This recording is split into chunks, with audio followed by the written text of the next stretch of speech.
Friends, welcome back to my YouTube channel R Singh educator. आज हम आपके लिए जो संधि टॉपिक चलाया था उससे आगे की संधियों को करवाएंगे। उससे अगली संधि है हमारी व्यंजन संधि। तो व्यंजन संधि में कुछ रूल्स काम करते हैं और उन रूल्स को हम देखेंगे और उनको समझेंगे ठीक से, जिससे कि हम अपनी संधि के जो इस टॉपिक को क्लियर कर सकें और किसी भी एग्ज़ाम को फेस कर सकें। इसका पहला नियम है, नियम नंबर 1 है प्रथम वर्ण का नियम। प्रथम वर्ण का नियम क्या कहता है? इस नियम के अंतर्गत 2 उपनियम आते हैं। पहला आता है किसी वर्ग का फर्स्ट वर्ण, यानी कि पहला वर्ण, पहला अक्षर, और उसके बाद में घोष वर्ण हो। घोष वर्ण जो होते हैं हमारे हिंदी में, वो किसी भी वर्ग के तीसरे, चौथे, पाँचवें अक्षर होते हैं, और सारे के सारे स्वर 11 जो स्वर होते हैं हमारे वो होते हैं। और उसके बाद में यार अलावा ये अंत्यस्थ व्यंजन हैं, ये भी होते हैं, और उनके साथ में आता है हा। तो इस प्रकार से मिलाकर के, कुल मिलाकर के हमारे 31 बैठते हैं। 31 जो वर्ण होते हैं, 31 वर्ण, इन 31 वर्णों के आने मतलब किसी भी वर्ग का अगर प्रथम अक्षर आ रहा है, प्रथम वर्ण आ रहा है, और उसके बाद में अगर इन 31 वर्णों में से कोई भी वर्ण आ जाता है पंचमा अक्षर को छोड़ करके, ये क्लेरिफाई कर रखा है पहले ही, पंचमा अक्षर को छोड़ना है, छोड़ करके आए तो अपने ही वर्ग के तीसरे, थर्ड वर्ण में परिवर्तित हो जाता है, तीसरे अक्षर में परिवर्तित हो जाता है। ये हमारी संधि का पहला नियम है। जैसे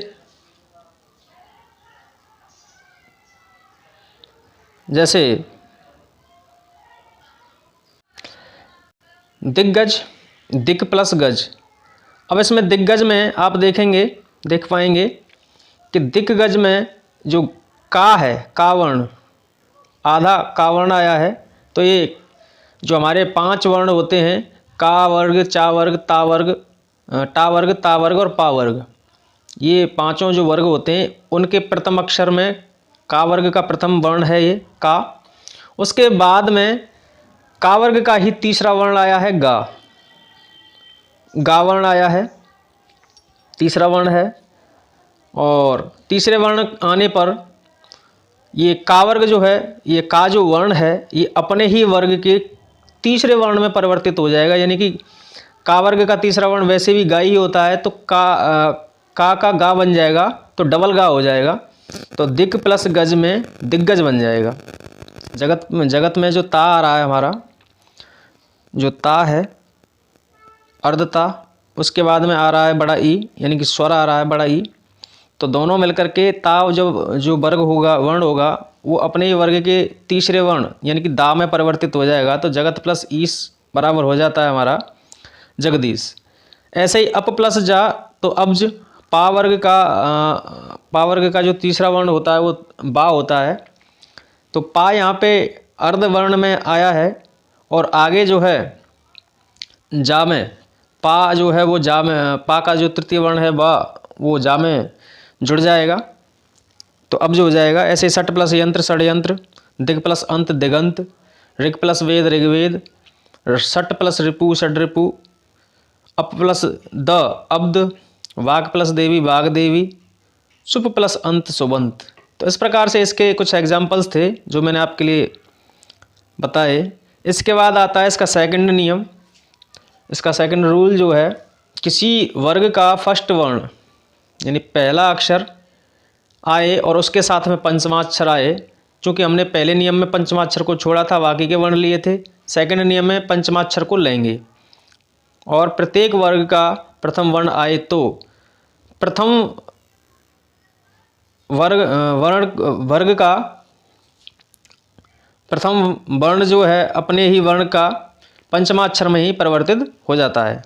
जैसे 7 प्लस 89 लिख रहा है, तो ता वर्ग है, ता वर्ग में प्रथम वर्ण ता है, हलंत युक्त ता है, उसके बाद में ना आ रहा है।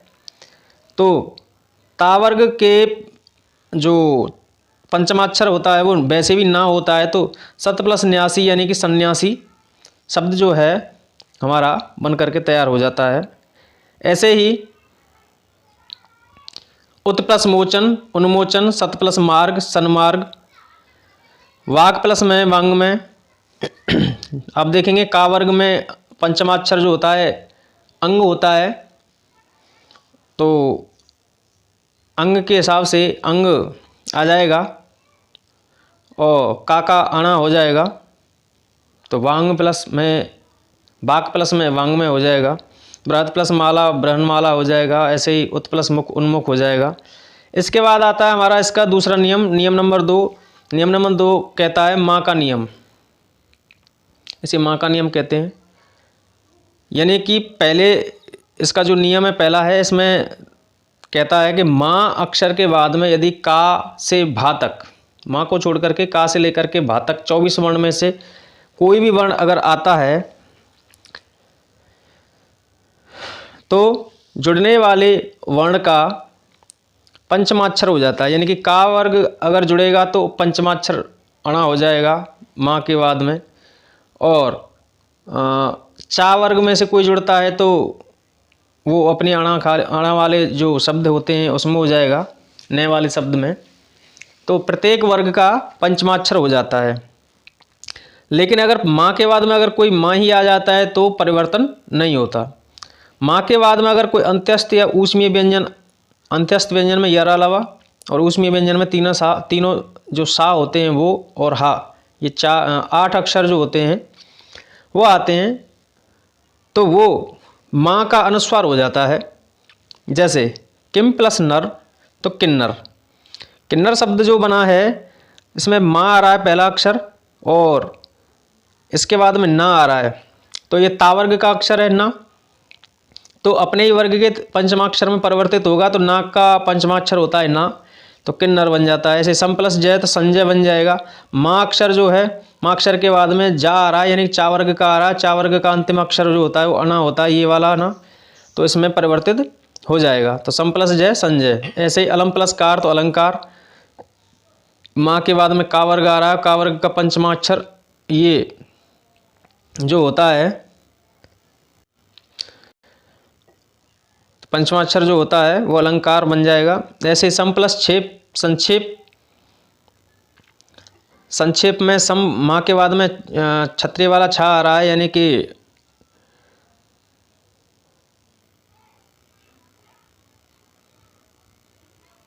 सम प्लस छेप संक्षेप, माँ के बाद में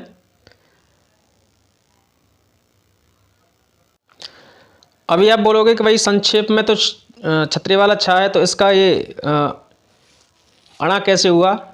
तो ये ऐसे होगा, जो क्षत्रिय वाला छा है वो हमारा छा जो होता है वो का प्लस सा इन दोनों से मिलकर के बनता है, तो प्रथम वर्ण का होता है और का वर्ण के हिसाब से अणा खाली जो है इसका पंचमाक्षर बन जाएगा। तो इस प्रकार से ये बने हैं। ऐसे ही समज्ञान, सम प्लस ज्ञान में संज्ञान बन गया। ऐसे ही सम प्लस त्रास में संत्रास बन गया। सम प्लस मोहन सम्मोहन, माँ के बाद अगर माँ आता है तो उसमें कोई परिवर्तन नहीं होता, माँ का माँ ही रहता है, और ऐसे भी पंचमाक्षर माँ का माँ ही होगा। वैसे ही सम प्लस मति सम्मति, सम प्लस मुख सम्मुख, सम प्लस मेलन सम्मेलन, इस प्रकार से आपके कुछ नियम थे। ऐसे ही इसका तृतीय जो नियम था इसमें सम प्लस शोधन, तो इसका अनुस्वार हो जाएगा संशोधन। सम प्लस रक्षण तो संरक्षण। यावरा यारा लव ये अंत्यस्थ व्यंजन है। सम प्लस हार संहार, सम प्लस वर्धन संवर्धन, तो इस प्रकार से ये नियम है। नियम नंबर 3 कहता है इसका कि अलम प्लस अलम का अगम का नियम। अगम का नियम कहता है कि स्वर के बाद में अगर छा आता है, स्वर के बाद में किसी स्वर आ रहा है, कोई स्वर के बाद में अगर छा आ रहा है छा, तो छा का चा हो जाता है, वो सॉरी चा का आगम हो जाता है। आगम का नियम है ये, चा का आगम हो जाता है। जैसे अनु प्लस छेद, तो अनु प्लस छेद यानी कि किसी भी स्वर युक्त वर्ण के बाद में ये जो ना है, यहाँ पे ना पे ऊ की मात्रा लगी है, तो ऊ की मात्रा के बाद में छा आ रहा है, तो क्या आ जाएगा? चा का आगम हो जाएगा, अर्धचा का। अर्धचा का आगम होगा तो ऊ प्लस छा छा जो है वो चा में बदल जाएगा, बदलेगा नहीं, आगम हो जाएगा चा का छा से पहले और ऊ के बाद। तो अनु प्लस छेद में अनुच्छेद बन जाएगा। ऐसे ही स्व प्लस छंद में स्वच्छंद बन जाएगा। आ प्लस छादन में आच्छादन बन जाएगा। परि प्लस छेद में परिच्छेद बन जाएगा। अंग प्लस छेद में अंगच्छेद बन जाएगा। चा का आगम होगा। इसका सेकंड जो नियम है वो कहता है कि परि के बाद में अगर कोई क्री धातु से निर्मित शब्द आता है, क्री जैसे क्री धातु से निर्मित शब्द कौन कौन से हैं? कार, कर्ता, कृति, कृत, करण, कर्ता, कर्ता, ये जो शब्द हैं इनमें से अगर कोई आ रहा है परि धातु के बाद में, परि शब्द के बाद में इनसे निर्मित कोई धातु का शब्द आ रहा है तो मूर्धन्य सा का आगम हो जाता है। मूर्धन्य सा कहते हैं इस वाले सा को। ये वाला सा जो है इसका आगम हो जाता है अर्धवर्ण में, अर्ध सा का ही आगम होगा। अर्ध सा का जब आगम होगा तो देखो किस प्रकार से बनेंगे। परि प्लस कार तो परिस्कार, परि प्लस कर्ता परिस्कर्ता, परि प्लस कृत परिस्कृत, परि प्लस कृति परिस्कृति। इसके बाद में इसका तीसरा नियम जो है हमारा वो कहता है कि सम धातु के बाद में अगर क्री धातु से निर्मित कोई भी शब्द आता है जैसे कार, कर्ता, कृति, कृत, करण, कर्ता आए तो दंत्य सा का आगम और माँ का अनुस्वार हो जाता है। इस सम में जो माँ आया है इसका तो हो जाएगा अनुस्वार और दंत्य सा जो है इस सा का आगम हो जाएगा। जैसे सम प्लस कार तो संस्कार।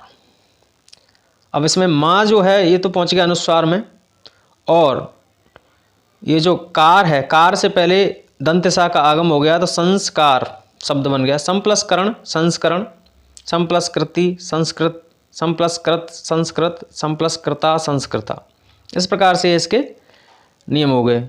इसके बाद आता है नियम नंबर 4। नियम नंबर 4 में कहता है कि यदि, इसे कहते हैं हम ता का नियम। ता का नियम कहते हैं यदि ता शब्द के बाद में चा या छा आता है तो चा में परिवर्तित हो जाता है। ता के बाद में जा या झा आए तो जा में, ता के बाद में टा आए तो टा में, डा आए तो डा में और ला आए तो ला में। अर्ध ला, ये सारे के सारे जो वर्ण बनेंगे वो अर्ध बनेंगे, अर्धवर्ण बनेंगे। तो इसी प्रकार से इनका परिवर्तन हो जाता है। जैसे समुत प्लस चय तो समुच्चय, समुत प्लस चय। अब समुच्चय का जो संधि विच्छेद है हमारा क्या होगा? समुत प्लस चय होगा।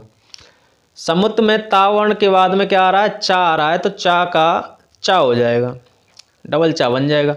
तो समुत प्लस चय समुच्चय। सत प्लस चरित्र सच्चरित्र, उत प्लस चरित्र चरित उच्चरित, उत प्लस चारण उच्चारण, बृहत प्लस छाया बृहत छाया। ऐसे सत प्लस चित सच्चित, शरत प्लस चंद्र शरतचंद।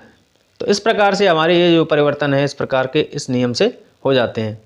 ऐसे ही इसके जो दूसरा बताया है ता के बाद में जा झा आए तो जा में परिवर्तित हो जाता है। जैसे ता के बाद तत् प्लस जन्य तत्जन्य, उत प्लस ज्वल उज्ज्वल, सत प्लस जन सज्जन, विपत प्लस जाल विपत जाल, जगत प्लस जननी जगत जननी, उत प्लस जयनी उज्जयिनी, समुत प्लस ज्वल समुज्ज्वल।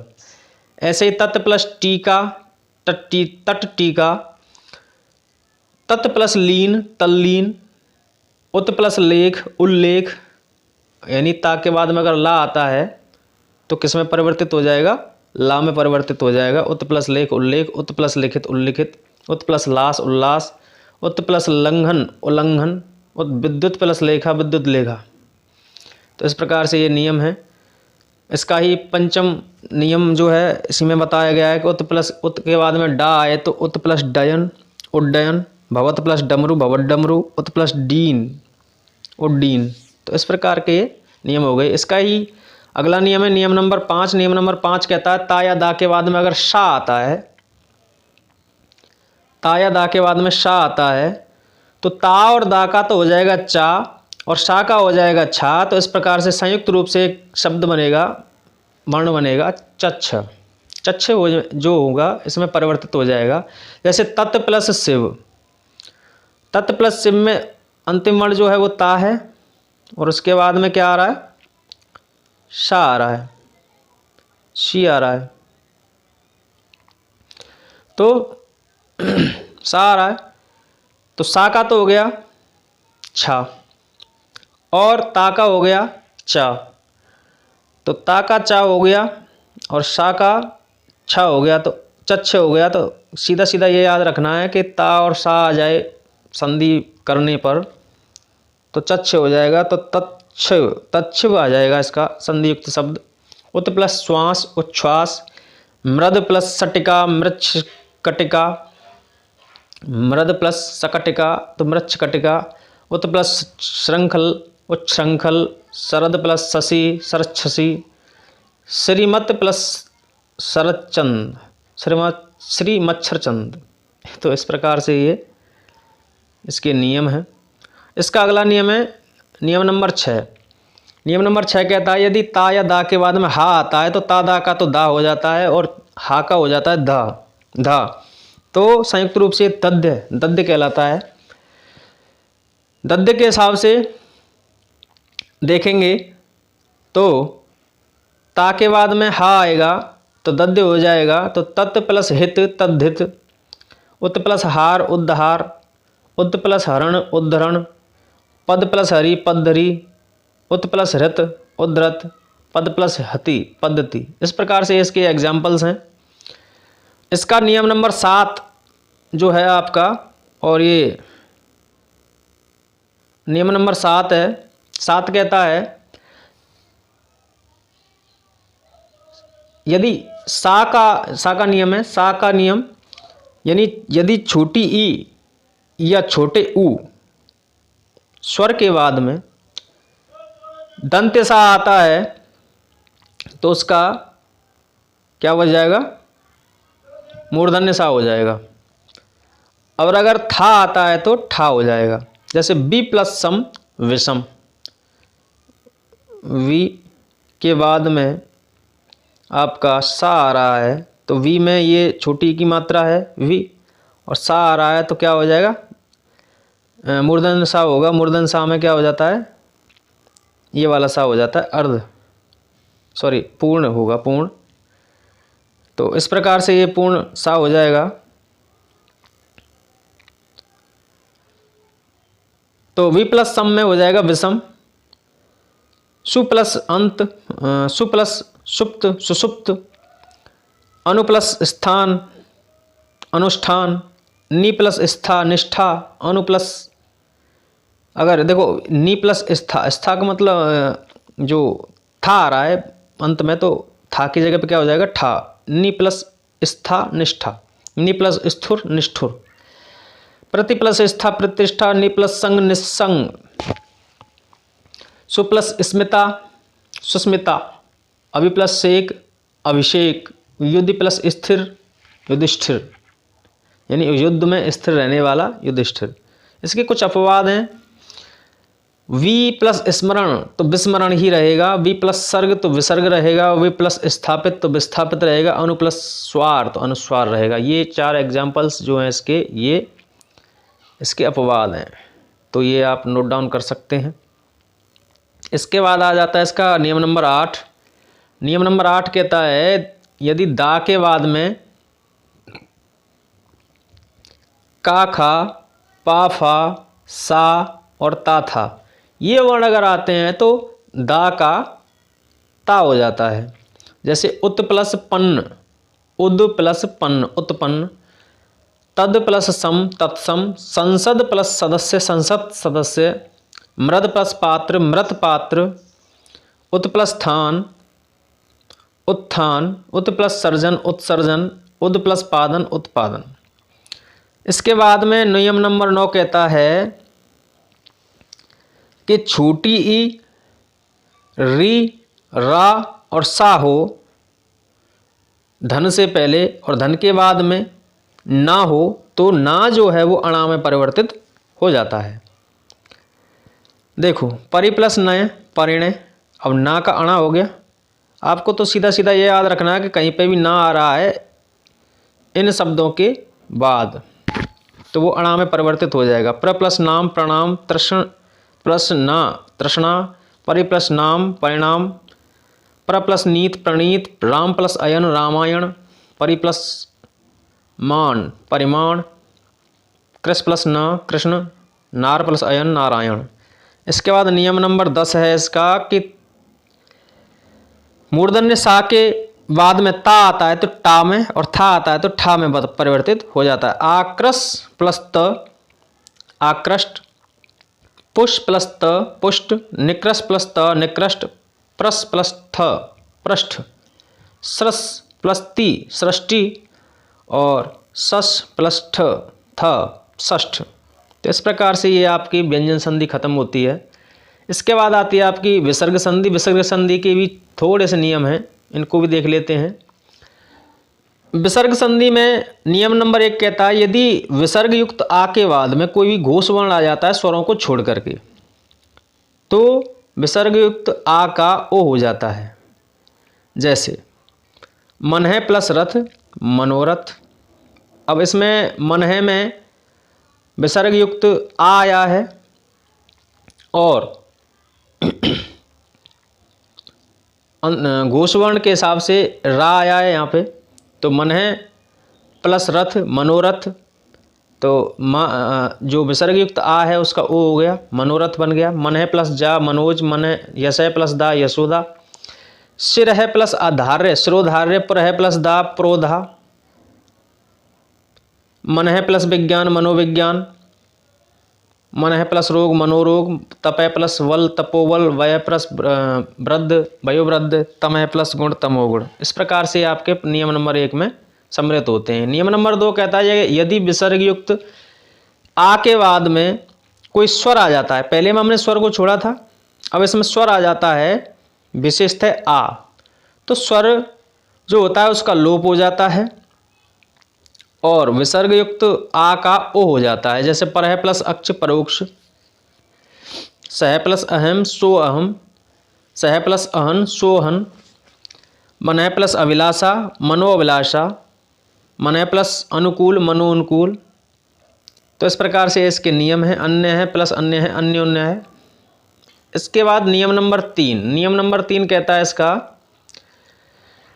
कि छोटी ई विसर्ग युक्त छोटी ई छोटे ऊ अंत है पुनः, ये शब्द अगर आ रहे हों धन से पहले और धन के बाद में अगर कोई घोष वर्ण है तो विसर्ग का जो विसर्ग आया है इसमें विसर्ग का रा हो जाता है। जैसे दुह प्लस योधन तो दुर्योधन, विसर्ग का रा बन गया और बाकी के शब्द वैसे की वैसे ही रहेंगे। तो दुह प्लस योधन दुर्योधन, निहि प्लस वल निर्वल, निहि प्लस आधार निराधार, निहि प्लस आशा निराशा, निहि प्लस लज्ज निर्लज्ज, निहि प्लस यात निर्यात, निहि प्लस दोष निर्दोष, निहि प्लस जन निर्जन। इस प्रकार के सारे एग्जाम्पल्स आप देख सकते हैं, वीडियो को पॉज करके देख सकते हैं, तो आप देख करके लिख भी सकते हैं। इसके कुछ अपवाद दे रखे हैं। कुछ शब्द विसर्ग संधि के नियमों का उल्लंघन करते हैं, जैसे अंतः प्लस पुर, तो अंतःपुर इसमें विसर्ग जो है इसका लोप नहीं होता। मन है प्लस कामना मन है कामना, प्रातः प्लस काल प्रातः काल, दुख दुह प्लस ख तो दुख, पय प्लस पान पय पान, मन है प्लस स्थिति मन है स्थिति, अंत है प्लस एव अतः प्लस एव तो अतएव, जिसमें विसर्ग का लोप हो जाता है और कोई परिवर्तन भी नहीं होता। स्व प्लस गर स्व है स्व प्लस ग तो स्वर्ग। इसके बाद आ जाता है आपका नियम नंबर 4 और नियम नंबर 4 कहता है कि विसर्ग युक्त अगर स्वर आ रहा है और उसके बाद में चा छा या सा इनमें से कोई आ रहा है तो विसर्ग का शा हो जाता है। जैसे दुह प्लस शासन दुशासन, यश है प्लस शरीर यश शरीर, निह प्लस छल निश्छल, दो प्लस चिंत दुश्चिंत, निह प्लस चिंत निश्चिंत, आह प्लस चर आश्चर्य। तो इस प्रकार से हरि प्लस चंद्र हरिश्चंद्र। इसके बाद नियम नंबर 5 है विसर्ग युक्त स्वर आ रहा है कोई और उसके बाद में सा या ता में से कोई वर्ण आ रहा है तो सा या ता का सा हो जाता है। जैसे नमः प्लस ते नमस्ते। अब नमः प्लस ते में नमः में माँ में जो है वो छोटा आ सम्मिलित है स्वर युक्त और उसके बाद में ता आ रहा है तो सा का आगम हो रहा है। नमः प्लस ते नमस्ते, विसर्ग का सा हो रहा है।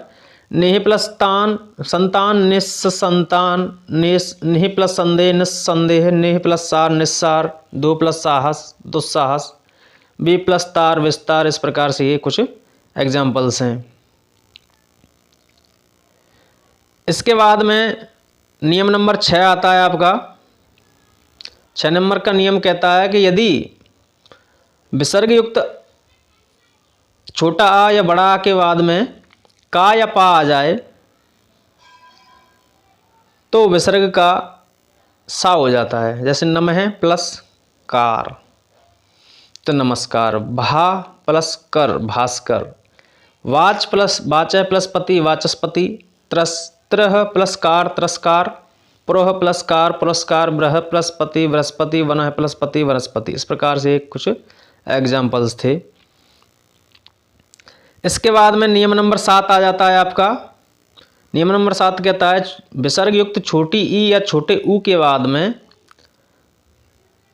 पा फा टा ठा का खा इनमें से कोई वर्ण आ जाता है तो विसर्ग का मूर्धन्य सा हो जाता है। जैसे धनु प्लस टंकार धनुष टंकार, चतुः प्लस फलक चतुष्फलक, धनु प्लस कोटि धनुष कोटि, चतुः प्लस कोण चतुष्कोण, निह प्लस पाप निष्पाप, दुह प्लस कर्म दुष्कर्म।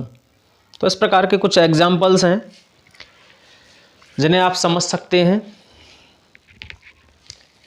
इसके बाद नियम नंबर 8 है। नियम नंबर 8 कहता है कि छोटी ई या छोटे ऊ के बाद विसर्ग युक्त छोटी ई या छोटी ऊ के बाद में अगर रा आता है, देखो इससे पहले क्या था, पा फा टा ठा का खा थे, इसमें रा आ रहा है तो छोटी ई या छोटे ऊ का दीर्घ और विसर्ग का लोप हो जाता है, दीर्घीकरण हो जाता है और विसर्ग का लोप हो जाता है। जैसे निहि प्लस रज नीरस, नी प्लस रस नीरस, निहि प्लस रज नीरज, निहि प्लस रंध्र नीरंध्र, निहि प्लस रोग नीरोग, निहि प्लस रव नीरव, दुह प्लस राज दुराज। तो इस प्रकार के ये 8 नियम इसके विसर्ग संधि के थे।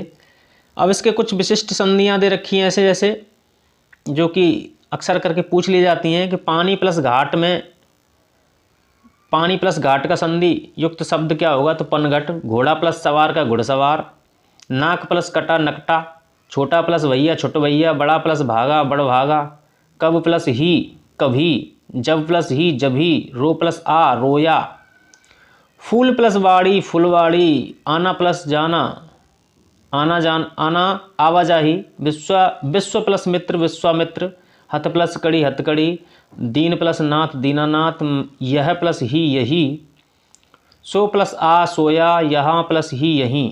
तो इस प्रकार के कुछ विशेष शब्द थे।